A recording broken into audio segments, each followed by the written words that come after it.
एक गांव में एक गरीब किसान रहता था। उसके एक बेटा और एक बेटी थी। उनकी माँ नहीं थी।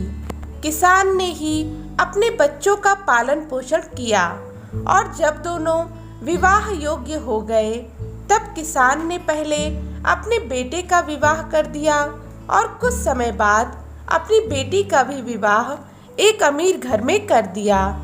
किसान अपने दोनों बच्चों के विवाह के कुछ समय बाद इस दुनिया से चला गया। किसान की बेटी बहुत अमीर घर में ब्याही गई थी। उसके घर में नौकर चाकर काम करते थे। उसको धन की कोई कमी नहीं थी। वहीं किसान का बेटा बहुत गरीब था। वह किसी तरह खेतों में मेहनत मजदूरी करके अपने परिवार का पालन पोषण करता था। उसकी पत्नी भगवान भोलेनाथ जी की बहुत बड़ी भक्त थी। गरीब होने के बाद भी वह भगवान से कोई भी शिकायत नहीं करती थी। वह थोड़े में ही गुजारा कर लेती और अपने परिवार के साथ खुशी से रहती थी। वहीं उसके पति की बहन धन ज्यादा होने के कारण घमंडी हो गई थी। उसका भाई गरीब था, इसलिए बहन उससे कोई भी रिश्ता रखना नहीं चाहती थी। उसकी बहन धन के घमंड में इतना चूर हो गई थी कि अपने भाई को देखना तक पसंद नहीं करती थी। इसी तरह समय बीतता गया। बहन के घर उसके ननद की शादी थी, लेकिन बहन ने अपने भाई को अपनी ननद की शादी में नहीं बुलाया। उसके भाई को शादी के बारे में किसी दूसरे से पता चला और वह बिन बुलाए ही बहन के घर शादी पर पहुंच गया। बहन अपने भाई को देखते ही अपने नौकरों से कहकर उसे घर से बाहर निकाल दिया। भाई भूख प्यास से रोते हुए अपने घर की ओर जा रहा था। तभी रास्ते में उसको एक बुढ़िया माँ मिली। बुढ़िया माँ ने जब उस भाई से पूछा कि बेटा क्यों रो रहे हो, तब वह अपनी सारी कहानी बुढ़िया माँ को सुना दिया। बुढ़िया माँ ने उसे समझाकर चुप होने को कहा।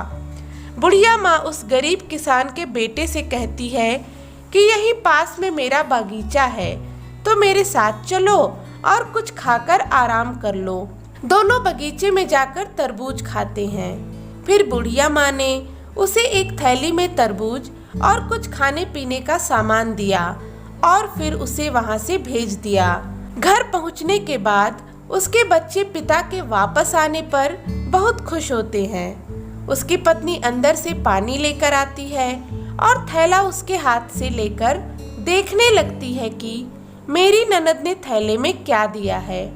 बेचारा भाई वहां से चला जाता है। उसकी पत्नी जैसे ही उस तरबूज को खाने के लिए काटती है तो उसमें बीज की जगह हीरे मोती चमक रहे होते हैं।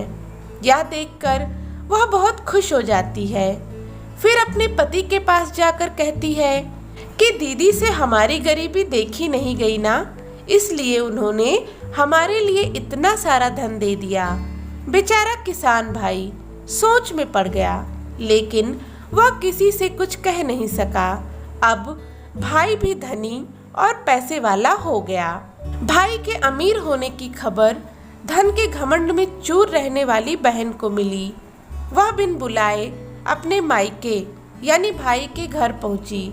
बहन को देखकर भाई मन ही मन में सोचा कि जब मेरे पास धन नहीं था तो बहन मुझे देखना तक नहीं चाहती थी। फिर भी यह सब भूल कर वह अपनी पत्नी के साथ उसका आदर सत्कार किया। कुछ दिन के बाद बहन के ससुराल से बुलावा आया। उसके भाई और भाभी ने उसे अच्छे कपड़े, मिठाई और कुछ उपहार देकर विदा किया। इतना सब देखकर उसकी बहन की आंखों में आंसू आ गए। उसको समझ में आ गया कि धन ही सब कुछ नहीं होता, अच्छा स्वभाव और दिल भी बड़ा होना चाहिए। तो इस कहानी से हमें सीख मिलती है कि हमें कभी भी किसी गरीब और मजबूर का मजाक नहीं बनाना चाहिए। गरीब होने के कारण किसी से भी रिश्ता नहीं तोड़ना चाहिए। समय कब और कैसे करवट लेता है कुछ कहा नहीं जा सकता कि कब गरीब अमीर और अमीर गरीब हो जाए। इसलिए सभी के साथ आदर, सत्कार और प्रेम से रहना चाहिए। तो दोस्तों, यह कहानी आपको कैसी लगी? अगर अच्छी लगी तो प्लीज़ इसे लाइक करें, शेयर करें और चैनल को सब्सक्राइब करना ना भूलें। धन्यवाद।